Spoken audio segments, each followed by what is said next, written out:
Welcome everyone. Thanks for joining us today. This is webinar number 23 in a series of webinars for small business, navigating the impacts of COVID-19. I'm Barbara Coffey, Director of Economic Initiatives for the City of Tucson. Today we will hear from our partners in workforce development and learn about some great programs that have recently launched in order to skill up our community. As always, we'll take your questions as we go, so feel free to enter your questions in the chat box or the Q&A section, and we'll get to as many of those as possible in our time together this afternoon. We will keep all participants muted since we have a large number of attendees, but we do record the session and we'll make that available for everyone tomorrow. You can find links to all previous webinars at connecttucson.com, and typically we will post by noon the next day. So let's get started. And I'm excited to tell you we have a couple of our partners on today that will speak to programs that they have launched in connection with our Economic and Workforce Development Grant Program. And you may not know, some of you may know, but the City of Tucson funds $600,000 annually in grant awards for the purpose of economic and workforce development. So starting us off, we'll hear from two nonprofits that are current grantees, sharing a little bit about all that they're doing, but also about how they're putting some of those funds into action. So we'll start with Dre Thompson, the Executive Vice President at Startup Tucson and Festival Director of 10 West Impact Festival. Dre is passionate about building a more beautiful, more innovative, and more equitable community where all people have the opportunity, resources, and support to build their own dream jobs. Her prior work includes owning her own creative agency, working at startup companies, being a research faculty and master trainer at New York University Department of Population Health, a researcher at the Chicago-based social science think tank Chapin Hall, and numerous nonprofits and social service agencies. Dre is also an adjunct instructor at Arizona State University and holds a master's degree in social science from the University of Chicago. In Tucson, Dre serves as the governance chair on the board of Tucson Young Professionals and has served on the Talent Attraction and Retention Task Force at the Tucson Metro Chamber.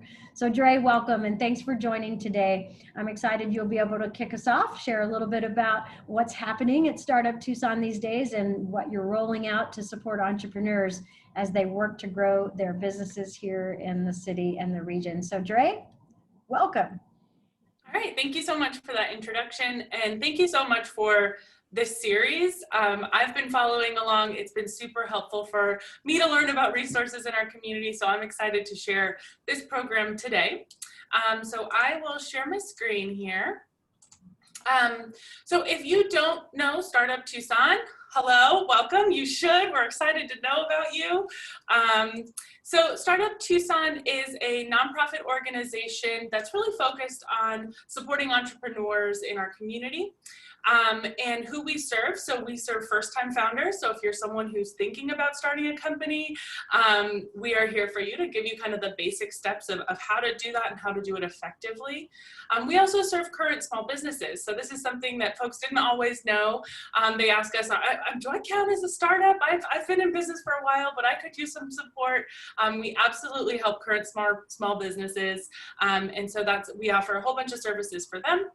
Also scaling ventures, so you are an entrepreneur whose business is growing rapidly and you need specialized services to help you do that. Startup Tucson is here for that. And then also corporate innovation. A lot of current businesses who have been in business a long time are looking to shake it up and get new ideas about how to really think about their business in a different way. So that's kind of the types of folks that we currently serve. Hey guys, Chase here. Sorry I'm late. Oh, gotcha. All right. No, I'm sorry, glad. Barbara. A little tech difficulty there. I'm on. Go ahead. Okay. Thanks so much. So how we do this through a lot of different types of educational programs. We have a really robust mentoring program we're excited about, events, networking, and then we have resources and referrals, just a lot of different things that we do. We are doing something every day of the week, so you've got to check out our full calendar of things. And so it's an exciting way to bring lots of different diverse things to the community. And we're very excited because of our partners and supporters, City of Tucson, Thomas R. Brown Foundation. We're really able to offer all these programs and services for free or low cost for entrepreneurs. So if I haven't sold you on it, come on. What are you waiting for? Got to join Startup Tucson's community here. Okay, so we are very excited about a new program called Startup Tucson Tech Prep, and that's really what we're going to focus on today. So a lot of our programs are focused on small business, entrepreneur, growth and development. This is really a program that sits really solidly in workforce development for us. So we're excited to bring this program online.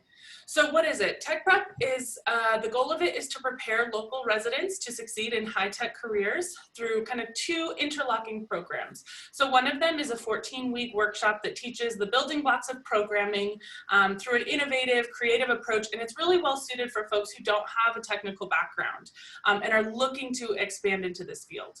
The second part of it is career services that really help graduates prepare and understand how to apply for their ideal job in tech. And we do this with working a committee of Tucson's major tech employers. So these are, went too fast.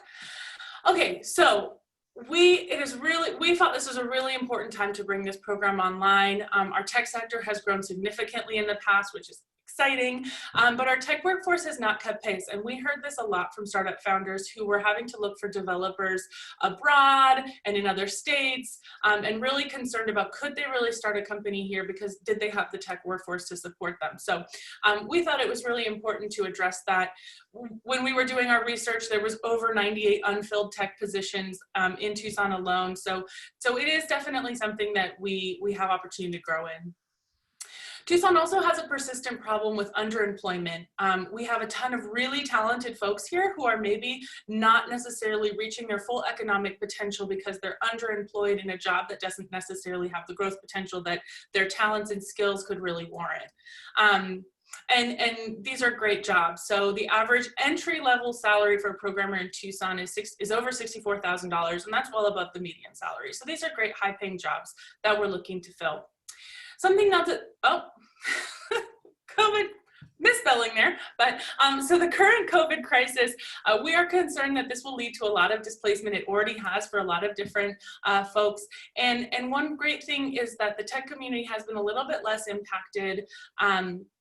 And so we see this as a great way to think about resiliency in our community. And for the long term, Pima County and Tucson is expected to have a big impact from automation and sort of the fourth industrial revolution. And so this is a really important thing to invest in and prepare our community for the changes that will bring.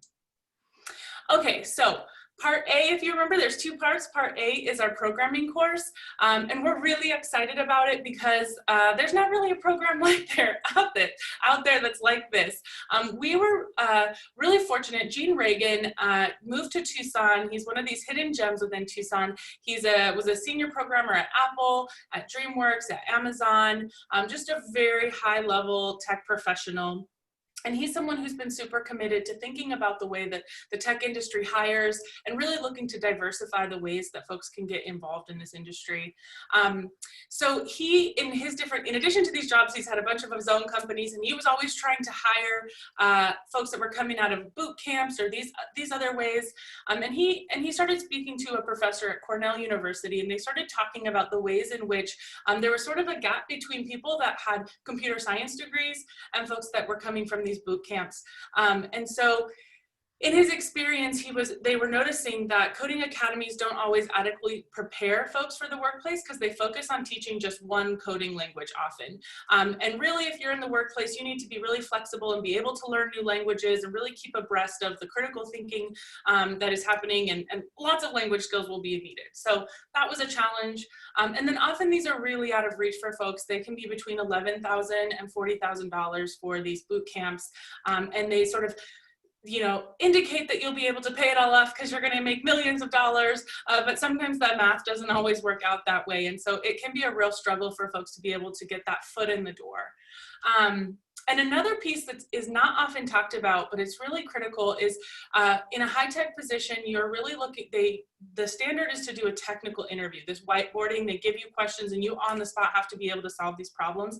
And they've really been designed with computer science majors in mind. So even if you're an excellent student in a boot camp, you are super smart and you really could do well at that job, just that barrier at the front gate is going to prevent you. So this is something that Gene Reagan and his colleagues were thinking about addressing. So he designed this program to really try to address that and sort of rethink the way we're thinking about workforce development and bringing people from a second career into tech. Our career services aspect has a number of kind of different components to it. If you're a graduate, you're going to have a special mini course specifically about how to talk about the course in your language and how to leverage this for your career. We have specific whiteboarding interview prep, which I just talked about, and that's really important to nail this because this is going to be your ability to leverage your first job into technology. Career mapping and resume review. So we have a team of industry professionals who will go over your resume and really help you nail that and really pin down the right language that you're going to need. And then also career mapping. So we're going to work with you one-to-one to help you decide, okay, where am I now? Where is my goals and how do I get there? And make the necessary introductions that you need to succeed in that. And then we also have this sort of mini series called The Missing Semester of Your CS Degrees. So these are a lot of those soft skills that folks learn when they get, an internship at, Amazon or Google. And these are things that people come in the door learning, but not from their degrees, but really from on-the-job placement. These are going to be project management, quality assurance, source control. So we want to make sure that our graduates have access to that experience, even if they weren't able to get, the types of internships that some of their competitors might have had. And then Startup Tucson is really well positioned with our community advisory communities, mentors. They're really coming from the high-tech positions within Tucson and outside of Tucson as well. So goals for this program, we want to increase the number of entry-level jobs with an hourly rate greater than the Tucson living wage. We want to increase the pre-training average versus the post-training average, and we want to focus on post-training job attainment. And then we're also going to be tracking those softer predictive measures in knowledge, attitudes, and behaviors, confidence, critical thinking, critical skills that we just talked about, and then this kind of imposter syndrome. This is actually very interesting. This prevents a lot of people from going for jobs that they could actually succeed in because they just feel like, oh, well, maybe it's not for me. They get intimidated by the process, and so that's something we really want to work on and give folks the confidence to apply and succeed in the jobs that they can get. And we're really focusing on diversity at this. We want to have high graduation rates, and at minimum, we're looking at 30% female, 30% people of color, because it's very important that this is accessible for all. So good news, we started our pilot a few weeks ago, and we are getting really great feedback so far. 100% of the pilot participants agree or strongly agree that they've been enjoying it. They would recommend it to others. The level of communication with the instructor has been right. The software, which was sort of a COVID pivot we had to do because we wanted to have it in person, has been successful. It's been working out. And they really believe that content being covered in this course will be helpful for their careers. We're also doing a lot of lessons learned that we're going to be rolled out in that next cohort. So we learned that there's a big need for increased group work and really building that strong bond. It's been a little harder since it's been remote rather than in person like we had hoped. And then actually those mini series courses came out of recommendations and conversations and sort of figuring out, so that actually came out of our pilot. So that's great information for us to have. And then increased office hours, because Gene has been doing a lot of one-to-one, hand-to-hand work, and we're going to try to figure out how we can streamline that process as well. Okay, so if you would like to get involved, the next cohort is going to be open in the spring of 2021. You can sign up to get more information at startuptucson.com/techprep. And you can just sign in there and you'll be able to put your name on a list and you'll get all the upcoming information as we roll out the next cohort. If you have tech expertise, consider volunteering for our advisory committee and helping to be with that sort of career support. Your expertise will be really valuable in this piece as we roll that out. And then if you're super passionate about making tech accessible to all, consider donating to Startup Tucson. .com/giveback. We are a nonprofit, so a lot of this comes from the support of folks like you. So with that, It's kind of a fire hose maybe, so you might have questions. Love to open it up and answer any questions that have come through for this. Oh, fantastic. No, it is like drinking from a fire hose when we listen to you, but that keeps it exciting and engaging. You know, you're not going to fall asleep in one of Dre Thompson's seminars, that's for darn sure. But you know what, you got me thinking about, gosh, this goes back to the 80s, right? In high school, working on, you know, I remember sitting in front of the original Apple, those beige box computers, the Apple computer then, and writing those if then go to statements, right? And I think if we had known back then that we needed that additional language, right? Maybe we would have had coding language, you know, just like we had foreign language requirements early on. Just think where we'd be today, right? So, but I just love it because I think that what we're talking about today, and many of our speakers even to follow will share their spin on this, but that there's skills gaps in tech occupations and computer occupations and IT skills. And so it's really an opportunity to train up our workforce, and they can achieve, you know, careers in any industry field at this point, right? So it crosses all industry sectors. So what would you say to those even small business owners and resource partners that are listening today? I mean, how do we you know, what's the best way for them to engage with some of the students that you're training up, some of the people that will be going through the boot camps? You know, what's the best way for them to connect so that they can access your great graduates of your program? Yeah, a lot of that is going to come through that kind of advisory committee. So if they're interested just in general about learning more about the graduates, reach out to me specifically. My email is up there. Just sort of wave your hand. Hey, I'm curious. I want to know what's up with it. And we will have opportunities to be part of that post-graduation as we're thinking about careers and thinking about placements. So that's going to be a really great way to get involved on that piece. If there's an organization that would like to have interns, that's not a part of our current program, but it's something that's been floated as a possibility. So if you are a program, if you're someone who has a program who could use with some interns, and that would be helpful, that's another good way. My email right there, that's probably the best way to connect and just let me know. Fantastic. All right. So what we're going to do, remember, if you have questions, please feel free to put those in the chat box or the Q&A, and we'll certainly pass those along. We're going to keep rolling, and that way, as all of this comes together, I think it'll spur some more questions. So thank you, Dre. Next up, Danny Nee, Executive Director of Community Investment Corporation, a Tucson-based economic development nonprofit. Danny has 2 decades of experience in the public and nonprofit sectors. He earned his Bachelor of Arts from Johns Hopkins University and master's degrees from Rutgers University and the University of Arizona's Eller College of Business. He has a wide array of community development, affordable housing experience as well, including as Deputy Director for Habitat for Humanity Tucson from 2006 to 2014. As co-founder of Single Focus Web, a web development company he started in 2015 with his wife, he brings experience as an entrepreneur himself and small business owner. A native of the San Francisco Bay Area, Danny has called Tucson his home since 2004. Along with him, I'll also introduce Chase Norland, CEO of Transmosis, a nationally recognized cybersecurity workforce developer and the creator of CyberOps, a military-grade cybersecurity protection solution for small business. Previously, Chase was founder and CEO of AlphaBird, a company that was once named the 8th fastest growing company in America by Inc. magazine. Chase is a serial technology entrepreneur himself that founded the internet's first online video sharing platform and one of the first video search engines, photo sharing services, and video ad networks. So with all of that, I give you Danny and Chase, and I just am so pleased, Danny, to have you here again, another repeat offender, as I like to say, on our show, but absolutely valuable resource partner. So Danny, I'll turn it over to you.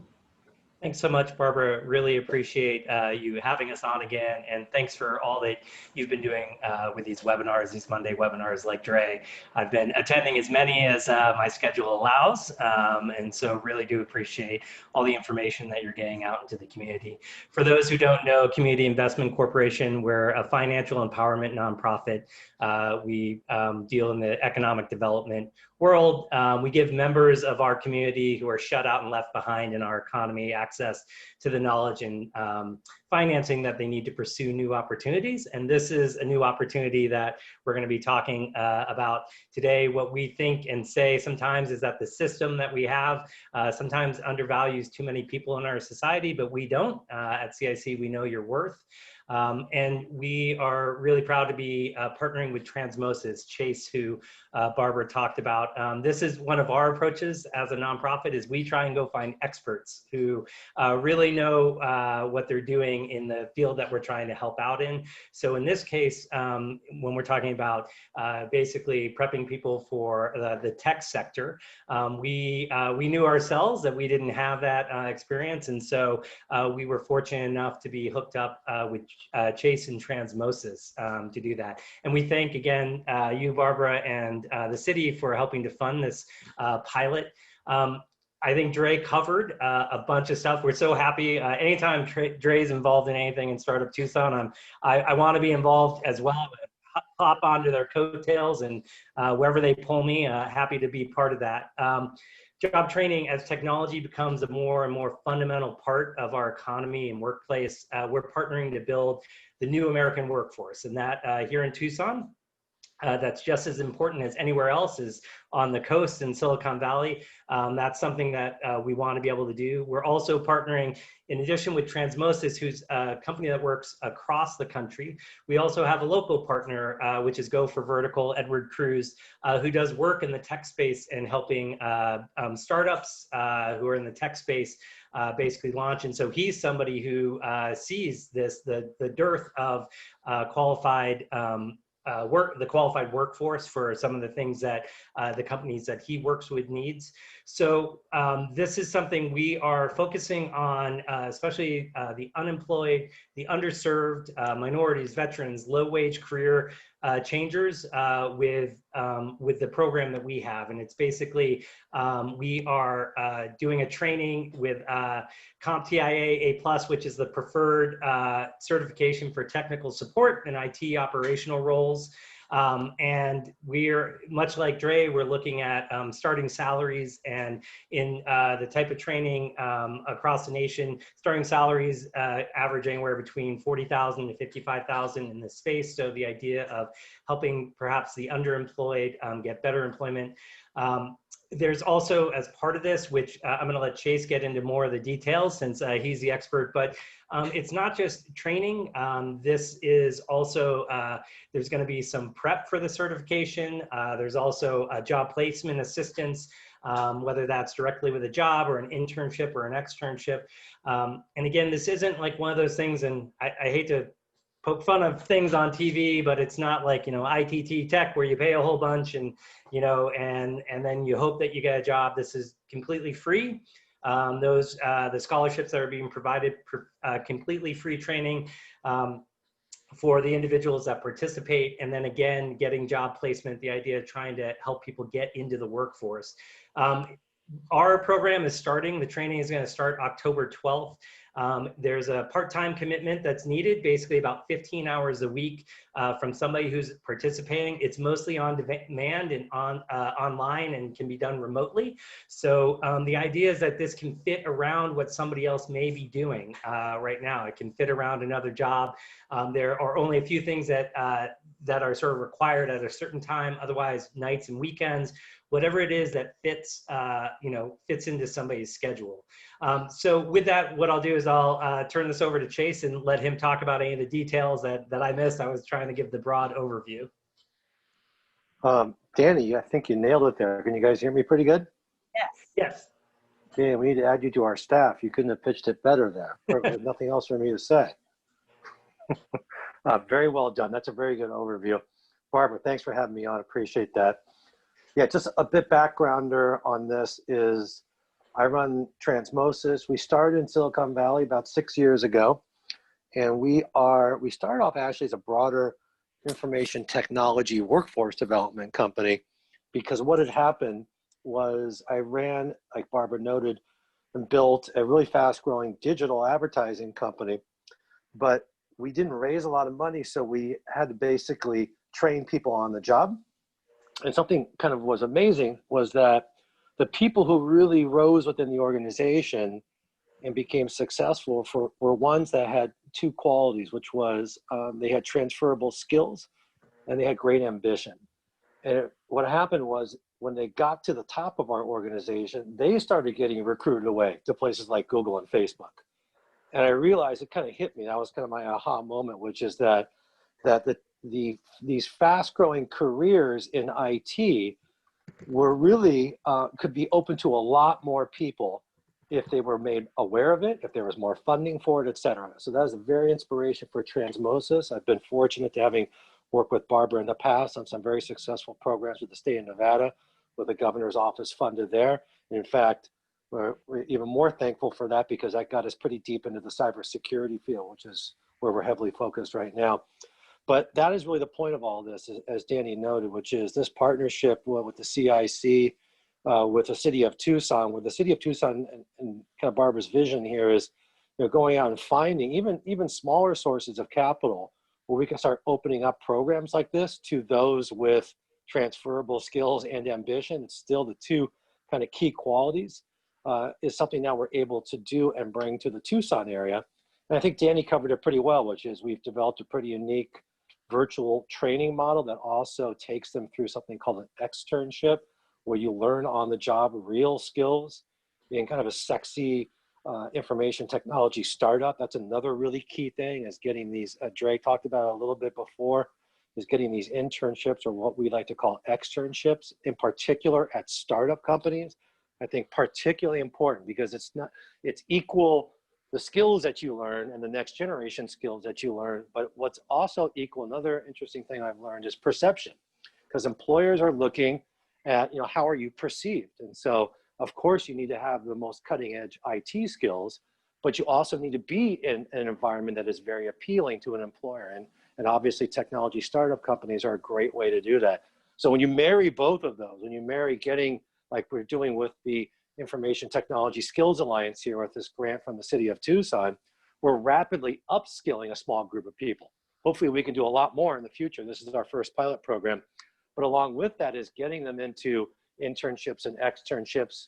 Great organizations like Dre's startup, Tucson, could be good outlets for that, as well as Go for Vertical, another one of our partners. So when you marry those two, you're going to see these graduates we see 99% plus placement rates on that.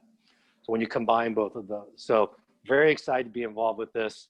And as Barbara noted, we also have another kind of tie-in to the, I know this is a small business discussion as well related to this, is on the cybersecurity side, we've now launched a new service to protect small businesses, really the little guy, the micro business, from cyber attack.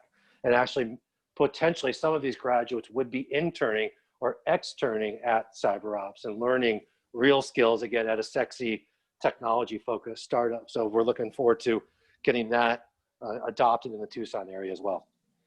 So Chase, share a couple successes. I mean, we've all talked so far, Danny and Dre have touched on the wages, the changes in wages that are possible with the skills that you're adding in the tech fields. What are some successes that you've seen in previous markets? I mean, we have a ton. The first, I guess the best ones I like to reference when we were first funded, it was by the State of California Workforce Development Board, which is the largest workforce board in the country. And it was to develop this externship model. It was to really turn it into something, which was, like I told you guys, it started at the previous company. Now, how do you turn that into like a reproducible model? So they funded a pilot like this to develop an IT externship model for the LTU, for the long-term unemployed. You couldn't have a more difficult client base, if you will, to try to transform, especially in Silicon Valley. We're talking long-term unemployed, over 6 months unemployed. you could be 40 or 50, which is considered old in the Bay Area. And so people of those types, their resume is going straight into the trash bin. And so the California Workforce Board wanted to test this pilot, see if we could get a model that could transform these people. And that's what we did. Through doing that, we actually was the basis for this externship model, which we're now utilizing in Tucson. Barbara, as you know, we used it successfully in the state of Nevada with multiple grants there. And essentially what happened was similar to what I noted before, which is two things. One, you're taking someone long-term unemployed. That's an extremely difficult person to get a job, certainly in IT. You're rapidly upskilling them. So in our case, we had a lot of laid off workers from the IT field that were in antiquated skill sets. So again, that's why you keep hearing me say transferable skills. So they had antiquated technology skill sets, but they were adaptable. They were transferable, as I noted. And so what we did was we took those people and rapidly upskilled them, like similar to what we'd be doing here in Tucson, on kind of the latest and greatest cloud technologies, for example, or latest and greatest mobile advertising platforms. And along with that, they graduated, like I said, into this externship, and we were running an incubator at the time where we had all these really interesting technology startups. And so the startups would choose who they wanted to have as an intern or an extern. So they graduated into the startup environment. That combined, long story short, was we took somebody long-term unemployed in her 50s, can't get a job anywhere, to working at Google. Now, that's an extreme example, but that happened over and over again with very high placement rates. And it's because of that, those two combinations, these upskill into the latest technologies. And then, like I said, equally important, if not more in some cases, is having that externship, ideally in a very cutting edge organization like a startup. That's awesome. Yeah, I can recall some of the wage changes just of the graduates we saw in Henderson, Nevada. You know, someone maybe 20, 30,000 a year now doubling or tripling their earning potential. And what was magic about it was that employer-driven training aspect, right? We went out and looked at what do employers in our community need, and what are then the skills that we can then train toward. And I think that's what all of you are starting to talk about. And so, so it's been successful. It's exciting to see. It's rewarding to watch the graduates, you know, find those new opportunities. So thank you. And I'm excited I want to keep Absolutely. But there is going to be opportunities for more questions. So I just always remind everyone, keep those coming. We'll keep rolling, because I think this is all good information, and we couldn't do it. We couldn't have a robust workforce program without Pima Community College. So I want to introduce our next speaker so that we can keep moving. Amanda. And Barbara, I'm sorry I have to jump off early, but Danny is more than qualified to cover for me for the remainder, if that's okay. I think, okay, I take your word for it. All right, good. I appreciate it. Thanks, Barbara. Thanks, everybody. Thank you. Thanks, Chase. See, it's sort of like Dre, your Spider-Man, is here today, gone tomorrow. Chase jumps in now. All right, we can talk about him when he's gone.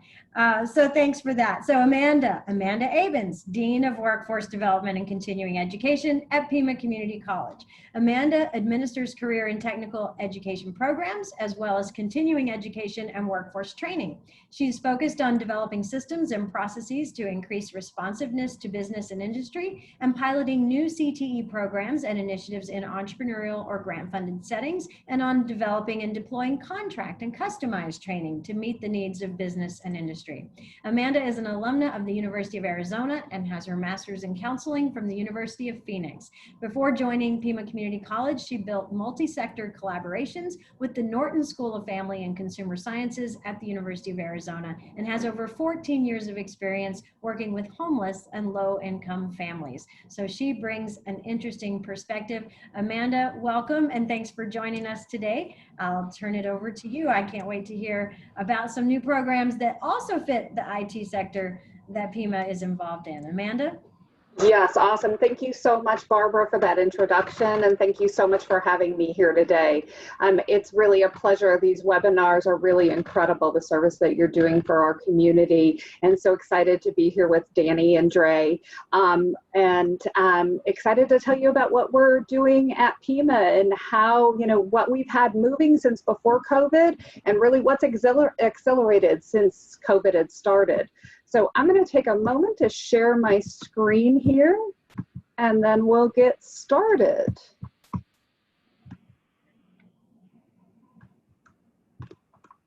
Okay, so we have transitioned at Pima. You know, like all of us, we all started working from our homes back in March. All of us, really, most of us left the workplace, and we've had to adjust to what we all say is this new normal way of doing things. Well, for Pima, prior to COVID, we had 30% of our courses were online or virtual. We are now running with 80% at online or virtual. And so all of our courses at that point in time went online and virtual. We did that switch very quickly. And thankfully now we've had time to really, for fall semester, take a more deliberate approach. And what we're doing is we have those online classes that are fully online without any synchronous times together, and then virtual, where a student, if they're looking for that time, that live time with an instructor, live time with the class, those students have that option. So we're really trying to make as many student-friendly options and opportunities as possible during COVID. Then we have a number of programs that really have to have face-to-face components. All of those we're doing in a hybrid format. If it can be taught online, it's being taught online. But we are very safely bringing back in students for face-to-face skills and lab components. So for example, our paramedic program, our aviation program, welding, all of those things that have to have hands-on skills, they're coming back, and our faculty and staff have a great deal of protocols. And we're doing site visits and checking on those protocols no less than weekly. The photo that you see here, I was really excited at my site visit last week. I got to watch Dr. Herbert, our head of emergency medicine for all of Carondelet here in town, teaching an airman airways. So not the IT sector, but it was a really exciting to see her get to teach this airman how to put it in an airway last week. So I just had to include that photo. So we're really excited to be able to continue those really important programs that have to have that face-to-face skills instruction, but also really excited to be able to offer all of those online and virtual programs for our students so they can continue learning. And our faculty are learning new technology to enhance that every day so that there's great quality education happening on every front. One of the other things that we're incredibly excited about right now is all of the things that we're doing to advance reskilling and retraining. So we know that COVID-19 has created a great deal of unemployment. We also know that it's not affecting every sector equally as well too. And we heard about it from some of the other speakers about really rebuilding America's workforce and doing that in sustainable positions that will be here for the long run, that have less impact to them from automation, that are more prepared to withstand Industry 4.0, and teaching students those skills that they will be able to be adaptable. And so we're really focusing on those type of professions, those types of occupations. And we're really excited to be working with a network, a reskilling and recovering network that is across the country. There's 20 states participating in it. And it's participating with the National Governors Association for Best Practices, American Associations of Community Colleges, Lumina, and the Siemens Foundation. And we are one of the community colleges across the state participating in that network. So like I said earlier, there's things that we were doing pre-COVID to really start to speed up the offering of short-term training, offering it online or in hybrid environments, and COVID has really sped that up. So right now we're working really hard to develop more training programs, to put those training programs online and offer a variety of entry points for our Pima College folks, our Pima County residents who need those reskilling and retraining opportunities. We're focusing on manufacturing, automotive tech, IT, construction, public safety arenas are some of the career fields and occupations that we're focusing on right now. In the IT world, pre-COVID, we started working on this with a network across the state of Arizona to offer the Google IT Support Professional Certificate.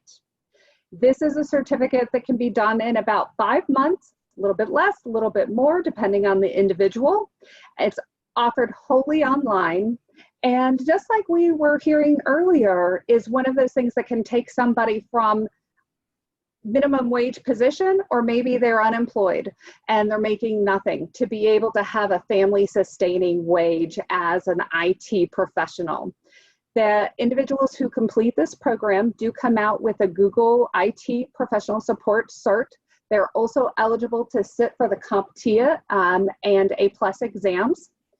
And when a student takes the Google IT Cert through Pima Community College, they're receiving a great number of additional wraparound supports. So they are fully a Pima Community College non-credit student, and they do receive advising through the college.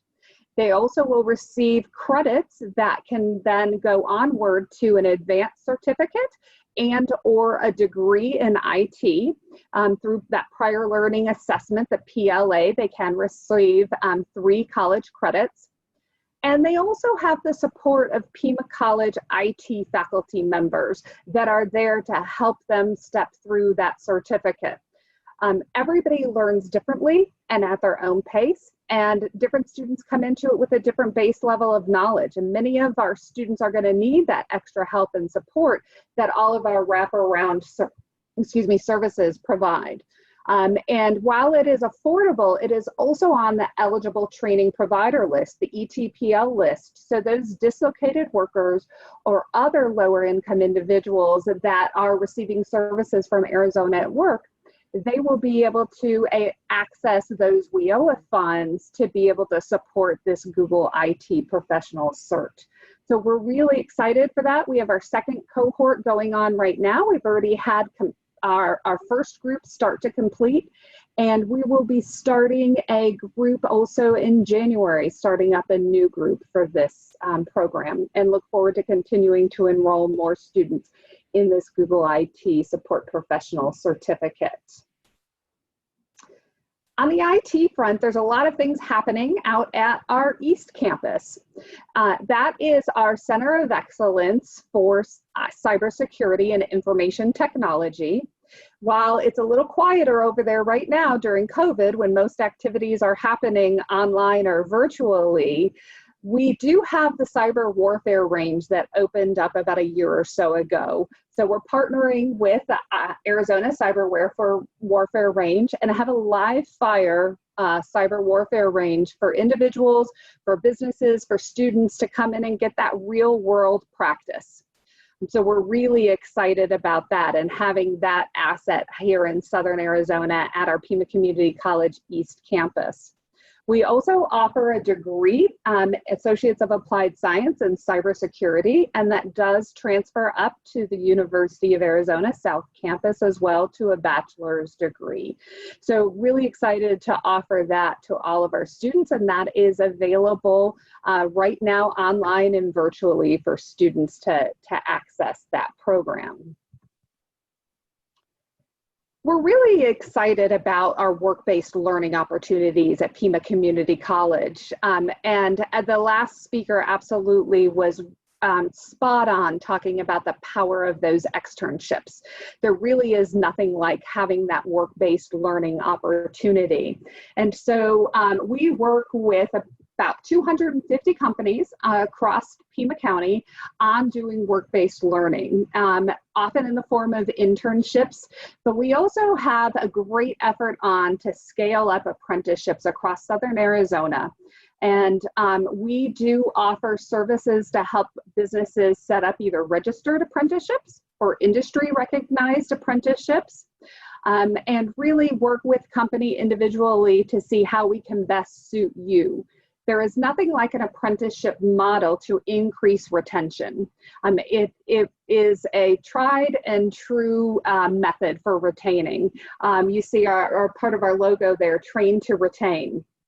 We are the first community college in the state of Arizona to be a sponsorship for registered apprenticeship. So if any of you out there have ever thought about registered apprenticeship, but just thought too much paperwork, it's too much trouble, as a sponsor, that's what we do. We take all of that on. We take all of that work and effort on so that you as the employer can really focus on training and upskilling your employee through an apprenticeship model. So we would love to work with anyone out there on a variety of career tech fields.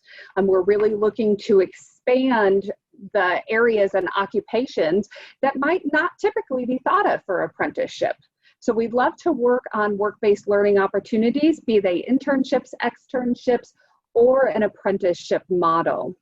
We want to give every student at Pima Community College the opportunity to have that real life work experience that so greatly impacts that student's ability to go out and get a job, to retain that job, and bring such great increase productivity to the employer as well. It really is a win-win situation for everybody. And so we'd love to hear from folks out there that are interested in working with us on those work-based learning opportunities. We, of course, also want to work with you all on building up your talent. So through the hiring of our students, our graduates, and our alumni. We are always available to connect you to all of those three groups for your hiring needs.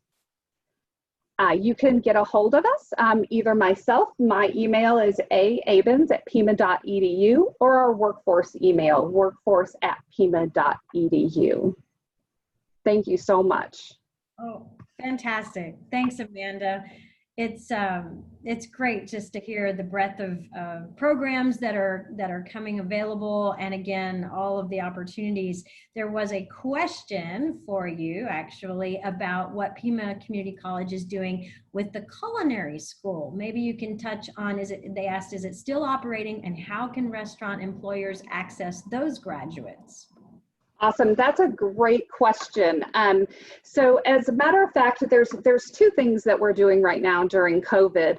One is we actually have really started to work at getting good at offering culinary, believe it or not, in this model. There's a lot of things that you can teach over Zoom.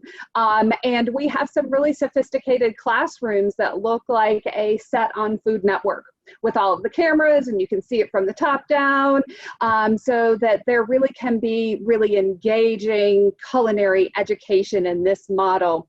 But we actually have just opened up our campus. Our culinary programs are located at our Desert Vista campus near Irvington and I-19. And those programs this fall semester are having face-to-face instruction. So they are doing some programming in that hybrid format, where things that can be taught online are taught online, and then things that are best to be taught in person, they are coming into the kitchen to do that. So we do have culinary certificate, as well as we have a hospitality leadership degree that does have a culinary concentration within it for that Associates of Applied Science. So we'd very much like to have those discussions with those employers and connect them to our graduates and our students. And the best way to do that is to go ahead and email us at that workforce email, and we will connect you to Jewel Madu. If you're not already connected to her, we'll connect you to Jewel Madu, who is our director for hospitality and culinary. And she would love to get you to know you a little bit more, connect you with our students. That's awesome. And I would imagine, are there internship opportunities in that industry as well? Because I think with ramping up, and a lot of our food and beverage and hospitality businesses are having to do that, right? Sort of rebuild their teams, that maybe those would be opportunities as well. Yeah, absolutely. The hospitality tourism industry, as we all know, has really been hit hard through COVID. And so please encourage all your relatives, if they can do so safely, to come and road trip to Arizona and take advantage of all of the great things that we have here and the great weather that we have. And so, yes, internships are available, and we would love to work with companies to get our students to have that such important work-based learning experience. I thought another piece that you shared that may have gotten lost on some, but I wanted to reiterate, was on your apprenticeship program. You said the magic words in my mind was take all the paperwork out of it for the employer, right? So that is, I don't want that to be lost on anyone. That's a huge benefit of the role that you play, because others might see, you know, some business owners have their hands full as it is running their business, and they think one more thing that they have to do paperwork on or figure out protocol and logistics, but you help with that, right? And that makes it easy. Yeah, absolutely. And you know what, Barbara, I appreciate your bringing that up, because we not only will help with that paperwork, but we will absolutely from the beginning. If you've thought about apprenticeship, but you really don't know how to get started, you don't know what that would look like, how to document it with the state. We feel sometimes like we're joined at the hip with Willie Higgins at the state apprenticeship office, and we can step through all of those things to get it started. And again, take on that what's called the sponsorship role, and file all that paperwork, track all of the hours of your apprentice or your apprentices. All of those items we absolutely can take on. It makes it much more manageable.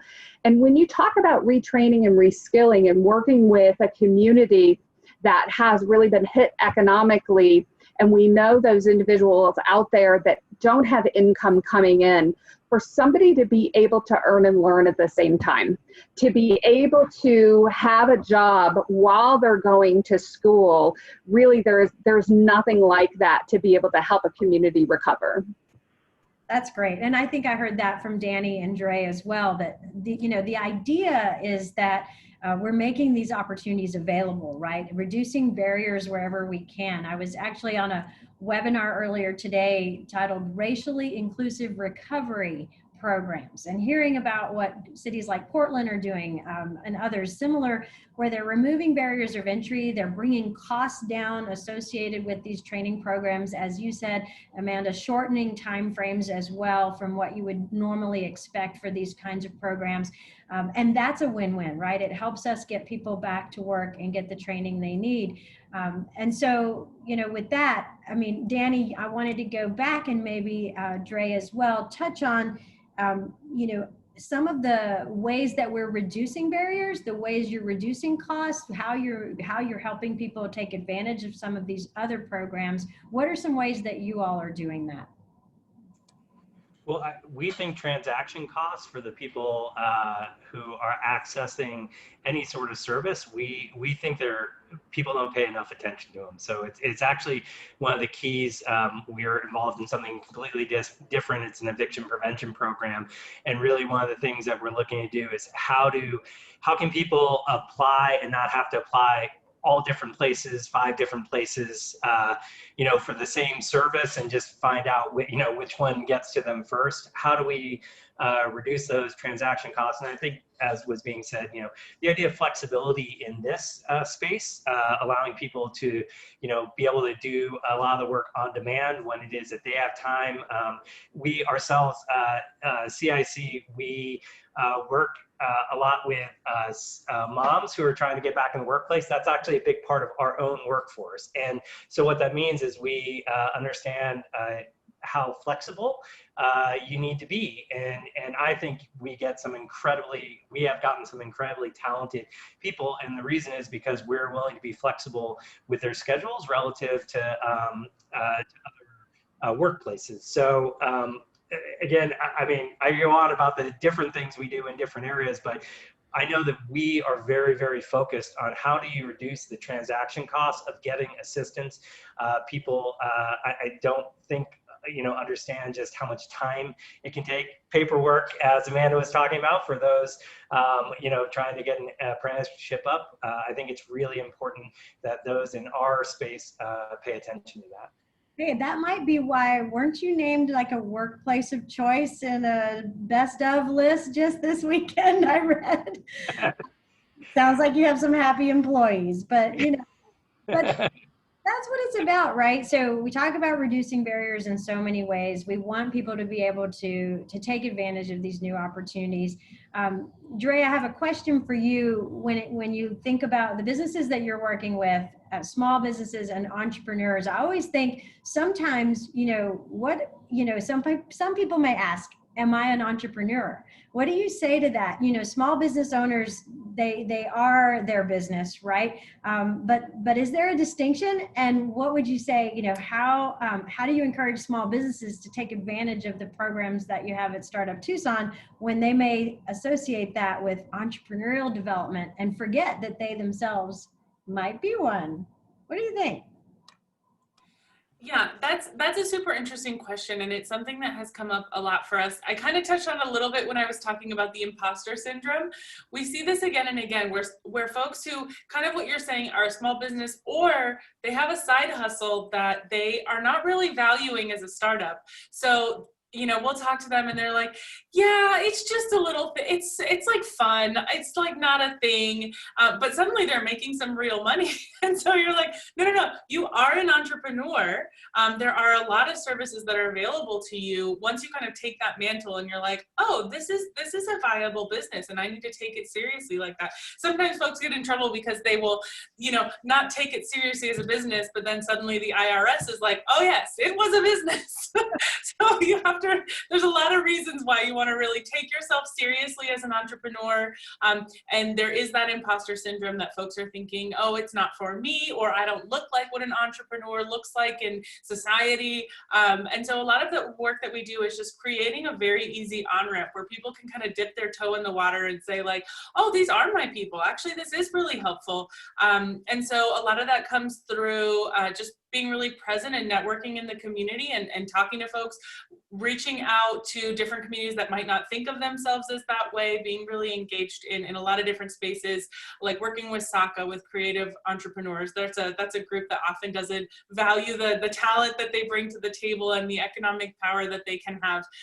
So a lot of that is helping people take on the mantle of entrepreneur, think about their business as a serious entity, and continue to provide them with the services as they grow and throughout the entire process. And that's the beauty of all the programs that you all have spoken about today too, is that some of these skills, and as they come through these programs, the boot camps and the training, the certification programs, they begin, not only do they get these skills, right, but they're meeting new folks. And that is actually probably maybe an introduction into an entrepreneurship path that they didn't see possible. So some of them may absolutely end up in a more traditional employment setting, but some may decide that they've defined a new skill that leads them to a new pathway. So I love it that there's so many opportunities, and it all starts with programs like yours. So fantastic. So I'm just looking for any other questions, and I know we've had a good group that has been engaged and are soaking up everything that you have shared today.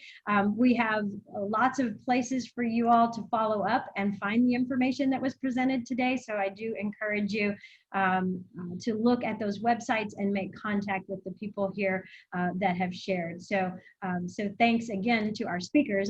Before we wrap up, I want to remind folks there are still resources available. The We Are One Somos Uno Resiliency Fund, small business and nonprofit continuity grants are still live, and links are on our website at connecttucson.com to go and find that information. We also have some great marketing opportunities with Hound. And then next week, we're going to bring back Monday at 3 p.m. in our webinar, we'll bring back True Local on the week of their rollout for the new e-commerce marketplace here in Tucson. This is exciting because we've already got, I've seen them talk about over 20 merchants in Tucson are on board.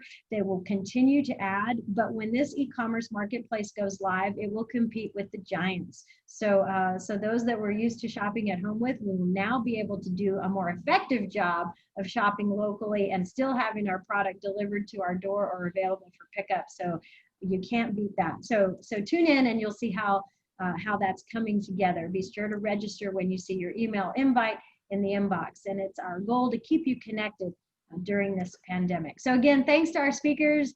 Thank you, Dre, Danny, Amanda. I appreciate all your work, and Chase, who jumped out, but we love it. You know, we're flexible here, and we'll keep moving. So I appreciate everybody's time today.